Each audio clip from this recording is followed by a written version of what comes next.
name is Steve Garner. I'm a music educator who's taught band, choir, orchestra, and general music at the middle school and high school levels. These videos are being specifically made for my students at Fremont Middle School in Kuna, Idaho, where I work currently. But all others are welcome to join and pick up an instrument and learn along with this if you wish. I'll be using the Accent on Achievement Comprehensive Band Method published by the Alfred Publishing Company throughout all of these videos. I am not a sponsor of those methods, but that's just what I use in my band room, and so that's what I'll be using here. So if you're going to follow along, you need to make sure you have a book for that specific instrument. Each book comes specifically for either flute or clarinet or trombone or whatever instrument you want. So before you start, you need to have the instrument.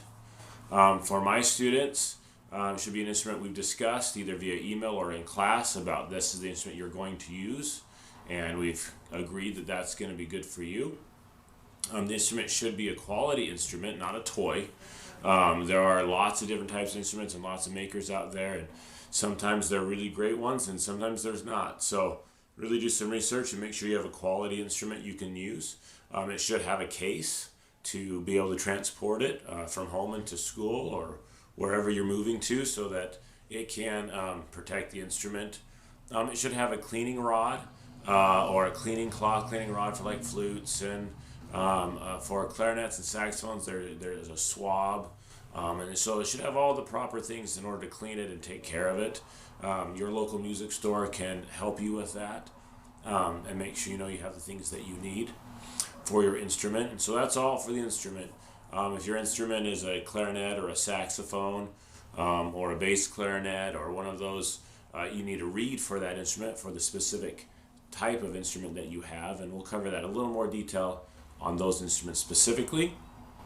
And you should also have a copy of Accent on Achievement Book 1 for the instrument that you have, so depending on which instrument you're going to use. You should also have a sturdy chair to sit in, one that's of average height, or just a regular chair to sit in. We usually play instruments in band while sitting, and we'll talk about that as we talk about posture and how to sit when playing. And you should also have a music stand. Now, a music stand is very helpful to play, to have good posture and to play correctly. It's not 100% required at home. We will have them at school. If you're learning this and you're not in my class, if you're going to be attending a school that teaches band, they'll usually have music stands for you there. But when you're practicing at home, you're going to need a music stand, or you can improvise. Maybe you have a piano like this one here, and you could use the section on the piano for music and play right there. That would work fine. If you don't have a piano, you could use when I was a kid, I used to use my dresser, and I would pull out one of the drawers and I would set the book on the edge of the drawer. It worked sometimes and sometimes it didn't, but you want somewhere where you can set it up so that you're not trying to look down because that's going to create the wrong kind of posture. So those are the things you need before we start our next video. Okay, and I'll just go over those one more time. You need an instrument, quality instrument that has a case and that has all of the parts for it that you need to play.